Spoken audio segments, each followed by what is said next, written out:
Ihe ọma na ụmụ ọdịnala Igbo ekenekwa m unu, kene m nwoke, kene m nwaanyị.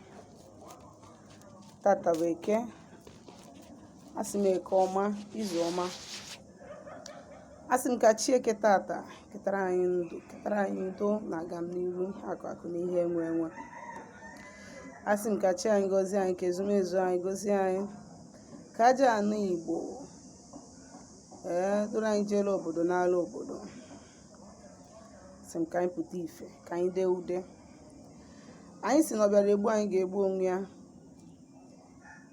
Asị m na akakaka ya ama anyị, ma jijiji ya ama anyị. Asị m ka ọ maka melụ mmadụ niile.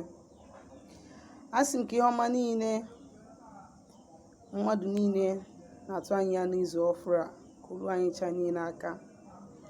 Anyị sikwa ụmụ nwanne anyị ndị nọ na mba nwere ihe ọma dị na mba nata ụnụ. Ka ọ gaziela anyị niile tata wee Eke, gaziere anyị n'orie na afọ na nkwọ na afọ na-anọ n'ụbọchị na-anọ ise ise ise ise. Aka m bụkwa onye Eke, gị nwada agbara ọma ụzọ mmiri. Sakwana bụ onye mgbasa ozi ọdịnala Igbo, bụrụkwa dibịa Igbo. Anyị na-agba afa na-agbasi afọ ike, na-alụ ọrụ mmụọ dị iche iche, na-enyere ụmụ Igbo aka ịmara eziokwu gbasara ọdịnala, maka na ọdịnala bụ ụzọ ndụ, ụzọ eziokwu. Ọ usoro ndị mbụ na ndị egede ji wee kpelu Chukwu site n'aka ịkwụ ọtọ wee dite ndụ aka ma chakwa isi awọ. Etufu nnukwu oge, abịakwa m ka anyị kalịa taa. Isiokwu m ji bịa tata bụ the benefits of a deep afa consultation. Mkpa ọ dị mmadụ ịgba afa, gbami afa agbami. Ekwugo m na one of the importance of mmadụ ịgba afa bụ inene ka ndụ gị si dịrị. Ana m ekwu ya sị na ndụ bụ isi akụ, ndụ mmadụ bụ izizi. Enwere a lot of people here afọ ha na-aga, but they are working course. A lot of people na-aga mana ndụ adịrọzi n'ụzọ ha. Within the question of the year, 1 year, 2 years, 3 years, onye ahụ ya adịrọzi ndụ. O nwere ike ọ bụrụ echi ma nwanne echi, mana onye ahụ nwere ike ọ na-aga healthy today, echi ọ bụ na ọnwụ dị n'ozi ya. O nwere somebody, a guy gburu mmụ ya of recent n'obodo a, ebe orube 1 month, I am sure. This person galụ n'afa, afọ galụ just barely 2 weeks, ọ ga n'afa. Afa wee gwu ya si ya jee zie ya aja ọ ya achụ, si ya jee chụọ aja dị otu a dị otu a. N'ọnwụ dị ya n'aka, is either na ya nwanwụrụ ọ na o gburu mmadụ. So the guy abịa feel less concerned about afa agbalụ ya, onye anwe gbalụ ya. So not up to, o tere aka, asịkwa na nke a melụ nke ọzọ eme. Ya na mma ya na nwunye nwewe problem. Initially nwunye ya ka ọ chọrọ ime ihe, nwunye ya gbapụ wee dalụ mma ya aka, ụlọ ụma wee stabụọ his mother to death, his biological mother to death.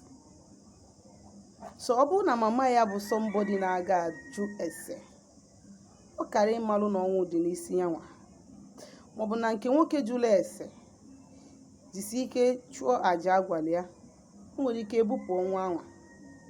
So mkpa ọ na-adị na mmadụ na-agba afa bụ ịgba afa ịmalụ ka ndụ gị ọ dịkwa, ndụ ezinụlọ gị ọ dịkwa, kedu ihe nwere ike ibute ọnwụ a, nakwa kedu ihe nwere ike ime ka enwe ike wee bupụ ọnwụ. Ọ dị mkpa. Ọzọ, afa na-reunite mmadụ wute mmụọ ya na ya so. Afa na-reunite mmadụ na mmụọ ya na ya so. Afa nwere ike ịgbalụ gị ama na enwere ebe a na-akpalụ gị nkata ọjọọ. Afa nwere ike ikpughelu gị ihe ndị nna nna gị ha metara, ma ihe nna gị metara, ma ihe gị nwa melụ, ifili ma ichefugoro, ifiluru na onwere isi na onwere ife ọ bụ, a na-ejiri ya jide gị. enwere mkpa ọ dị afa na direct mmadụ to his main reason of existing. Afa nwere ike ịgbalụ gị gwa gị akara eji bịa ụwa. Ọ dị ka ndị na-aza ndị nwere ọkpụkpọ oku ka anyị afa most times afa ga-agwa gị si gị nekwa kọọlụ gị o nekwa ihe ị bịara wee bịa mee. Onwe onye ga-eje afa agwa ya si ya na ihe ọbụla na o nwere ihe ị ga-anọ na Naịjirịa mee ya aga na ebe akara gị dịbụ na mgbago. O nwere ndị ga-abịa agbaba afa reveal so many things to that person, mana ọ dependere on you gị nwa gara afa na dibịa na-agbalụ gị afa ụdị mmụọ na-esi ya. You understand? So enwere a lot of dibịa that can reveal a whole lot of things to you through afa divination. A lot bụ ịbata na be ha, they might not even as in just ịnabata ha na message a na-agba n'isi gị. Some people na-abụ ịnabata na be ha message a na-agba. Some try to hold it like mụnwa onwe ụdị mmadụ ya bụ bata na be m message na-abịa n'isi ya nna ya fụ na onye a nwere ụdị spirit o nwere agba m nkịtị. But definitely m ga-ama how to give that message to that person. You understand it? So afa dị mma ma ọ bụ na agbalụ gị afa gbamielu gị afa. Enwere a lot of people mmadụ nwere ike ịgwọrọ ọgwụ wee jiri arụsị wee kpuchie ya. Afa can reveal such a thing. You understand? Enwego a lot of people their destiny hijack go their destiny. Mgbe ụfọdụ ọ bụrụ n'aka ndị eze nwoke na ndị eze nwanyị na ndị prophetess ha ga na nke ha ka alụọlụ ha spiritual work. They will hijack their destiny. They will hijack their star.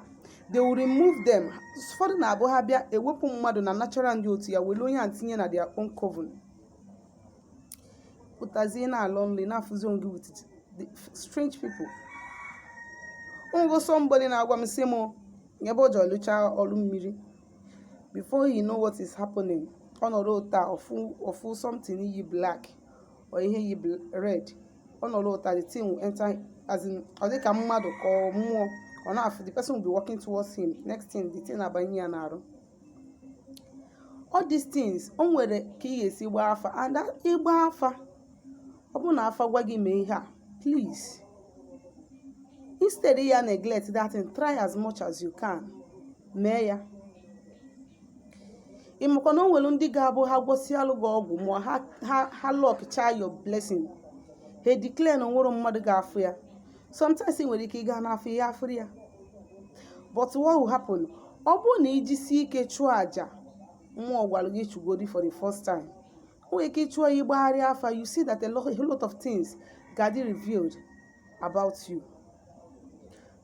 Ifu na mmụọ nke ahụ isetụlugoro ejego gịnị je kpupu ihe aha si na mmadụ ahịa afụ ya. So dị mkpa na mmadụ ga na-agba afa na-agbami afa agbami. Nwee a reliable dibịa ga na-agbalụ gị afa ga na-enwe ndidi agbalụ gị afa gbamielu gị afa maka na I believe that na sometimes mmadụ ị na-agbagharị from one place to another bụ mmadụ onye ahụ aghọtabe the root cause of her problem. The spiritual root cause of her problem. Maka na ọ bụ na ịghọta ebe problem gị si na mmụọ you can be able to control it. Ana m agwa especially ndị nwere call unless mo na agwabeghị gị n'afa na ị nwere call, but as long as na afa agwago gị you have calling.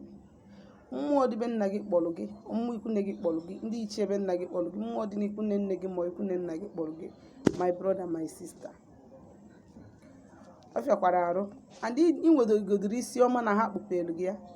I've got a lot of people who go so many spiritual work, yet nothing is working because na ha nwere ọkpụkpọ oku.